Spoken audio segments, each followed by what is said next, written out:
In our last topic, we saw that one of our goals as Christians should be to help our physical and spiritual children learn to grow to spiritual maturity and become reproducing Christians. This only happens as we walk alongside them as they go through the process of spiritual growth. Today, we want to focus on how we can help our physical and spiritual children learn to have a life of victory as they learn how to recognize the different ways that Satan tempts them.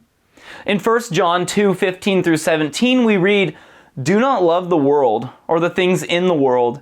If anyone loves the world, the love of the Father is not in him. For all that is in the world, the lust of the flesh, the lust of the eyes, and the pride of life, is not of the Father, but is of the world. And the world is passing away, and the lust of it, but he who does the will of God abides forever." In these verses, we see that we are not to love the world.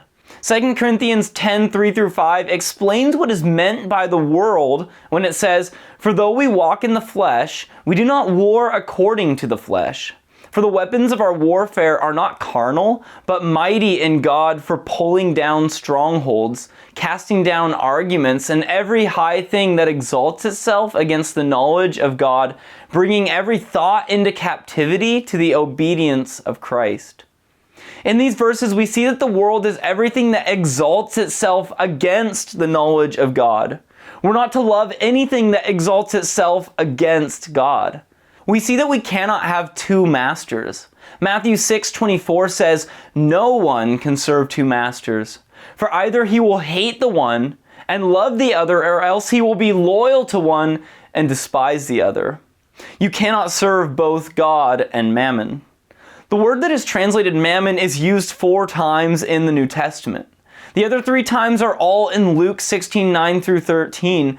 In those verses we read, "And I say to you, make friends for yourselves by unrighteous mammon, that when you fail they may receive you into an everlasting home. He who is faithful in what is least is faithful also in much, and he who is unjust in what is least is unjust also in much. Therefore, if you have not been faithful in the unrighteous mammon, who will commit to your trust the true riches? And if you have not been faithful in what is another man's, who will give you what is your own? No servant can serve 2 masters, for either he will hate the one and love the other, or else he will be loyal to one and despise the other. You cannot serve God and mammon." The Lord makes it very clear that we cannot serve both God and the riches of this world. Every person must make a choice. We must ask ourselves this question: are the temporary riches of this world more important to me? Or are the eternal riches of heaven more important to me? Those who choose the temporary riches of this world are making the choice to serve this world instead of serving God. That's why it's important to help our physical and spiritual children realize that this is a choice everyone must make, so that they can have the right priorities in their own lives and help others learn that they must choose what will be the priority in their lives. Each person must choose to love and serve the Father, or love and serve the world. We cannot choose both. Satan knows that there are 3 key ways he can tempt people with the things of the world. 1 John 2 verse 16 says, "For all that is in the world, the lust of the flesh, the lust of the eyes, and the pride of life, is not of the Father, but is of the world." Genesis 3:6 shows that Adam and Eve were tempted in all 3 of these ways. The verse says, "So when the woman saw that the tree was good for food, and it was pleasant to the eyes, and a tree desirable to make one wise, she took of its fruit and ate. She also gave to her husband with her, and he ate." Since this verse says that Adam was with Eve at the moment she took the fruit, both of them were tempted in the same way, because he did not stop her from taking the fruit, and in fact joined her in eating the fruit. Adam and Eve saw that the fruit was good for food, the lust of the flesh. They saw that it was pleasant to the eyes, the lust of the eyes. They saw that it was a tree desirable to make one wise, the pride of life. Matthew 4, 1 through 11 shows that Christ resisted temptation by quoting the word of God when Satan tried to tempt him in the same three forms of temptation.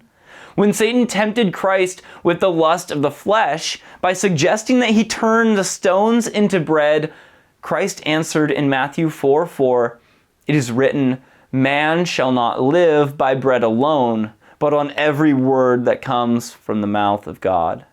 When Satan tempted Christ with the pride of life by suggesting that he jump off the pinnacle of the temple, Christ answered in Matthew 4:7, "It is written again, you shall not tempt the Lord your God." When Satan tempted Christ with the lust of the eyes by showing him all the kingdoms of the world, Christ answered in Matthew 4:10, "Away with you, Satan, for it is written, you shall worship the Lord your God, and him only shall you serve." We want to help our physical and spiritual children understand that Satan will try to use these same three ways to tempt them to seek the temporary things of this world. Satan will try to get them to satisfy the desires of their body with things that are certainly very temporary. He will try to get them to desire the things that they see. The things they see will not last. He will try to tempt them to seek the praise of men or pride. Get them to focus on their own glory, which is very temporary. As we show our children by our own values that we see the temporary nature of these things, we can help them to learn how to have victory over temptation. 1 Corinthians 10:12 through 13 says, "Therefore, let him who thinks he stands take heed lest he fall. No temptation has overtaken you except such as common to man. But God is faithful, who will not allow you to be tempted beyond what you are able, but with the temptation will also make the way of escape, that you may be able to bear it." First, we want to help them realize that they are likely to fall for those things that are temporary, if they depend on their own strength. Second, we want to help them realize that the Lord is faithful and makes a way of escape so that we can have victory over the temptation to seek those temporary things. Then we need to help our children understand some of the ways Christ provides a way of escape for us. The first of these things is advanced preparation to prepare them for the times when temptation will come. Psalm 119 verse 11 says, "Your word I have hidden in my heart, that I might not sin against you." Scripture memorization is one thing that prepares us to recognize temptation when it comes. We want to help our children learn to memorize Scripture by memorizing Scriptures with them. 2 Timothy 2:22 through 24 gives us 4 more things Christ tells us to do when we are tempted, to have victory over temptation. These verses say, "Flee also youthful lusts, but pursue righteousness, faith, love, peace with those who call on the Lord out of a pure heart. But avoid foolish and ignorant disputes, knowing that they generate strife. And a servant of the Lord must not quarrel, but be gentle to all, able to teach, and patient." When temptation comes, we are to first flee from youthful lusts. Second, follow or pursue righteousness, faith, love, and peace. Third, keep our hearts pure before the Lord. Fourth, avoid arguments and quarrels as they show pride but solve nothing. As we model these things by our actions, our children are being shown some of the ways Christ provides as ways to escape when we are tempted. Since 1 John 2 verse 17 says, "And the world is passing away, and the lust of it, but he who does the will of God abides forever," we want to help our children learn the things that are the will of God, and then show them how to carry out that will. Some things God clearly tells us are His will. For example, 1 Thessalonians 4 verse 3 says, "For this is the will of God, your sanctification, that you should abstain from sexual immorality." We want to help them memorize all the verses that tell us something that is the will of God. Then we also want them to understand that the commandments of God tell us the will of God. Matthew 22:37 through 40 says, "Jesus said to them, you shall love the Lord your God with all your heart, and with all your soul, and with all your mind. This is the first and great commandment. And the second is like it, you shall love your neighbor as yourself. On these two commandments hang all the law and the prophets. Then John 13:34 through 35 says, "A new commandment I give to you, that you love one another as I have loved you, that you also love one another. By this all will know that you are my disciples, if you have love for one another."